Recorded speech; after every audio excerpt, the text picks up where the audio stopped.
Bonjour et bienvenue sur DigiSchool, je suis Clément, votre enseignant en japonais et aujourd'hui nous allons étudier les adverbes de degrés verbaux et d'adjectifs totemo et amari.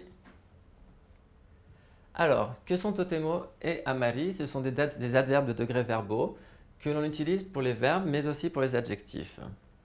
Totemo signifie très et fonctionne avec un verbe sous la forme affirmative. Par exemple, ici, vous avez Osaka, la ville d'Osaka, to wa totemo nigiyaka na machi desu. Oh, excusez-moi. Je vous le refais. Juste.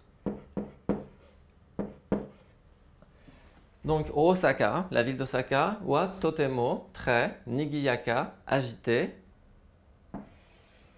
na, parce que c'est un adjectif en A, machi desu. Machi, c'est la ville. Donc, Osaka est une ville très agitée.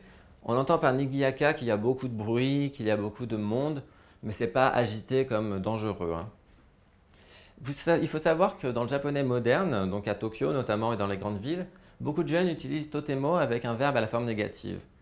Je vous conseille simplement de le connaître pour si une personne vous en parle, mais évitez de l'utiliser parce que pour l'instant, ce n'est pas encore reconnu comme une forme grammaticale.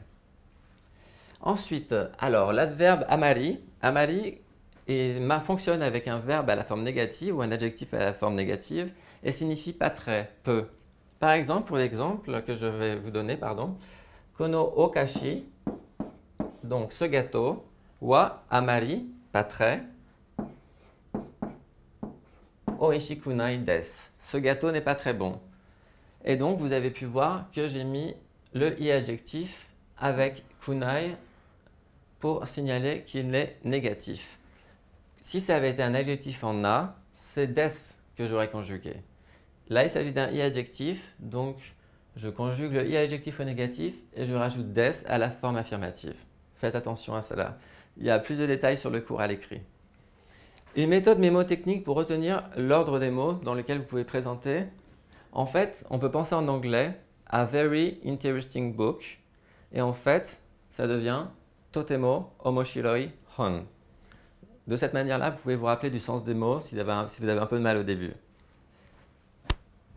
C'est tout pour les adverbes de degrés verbaux. Nous allons en étudier beaucoup plus de suite.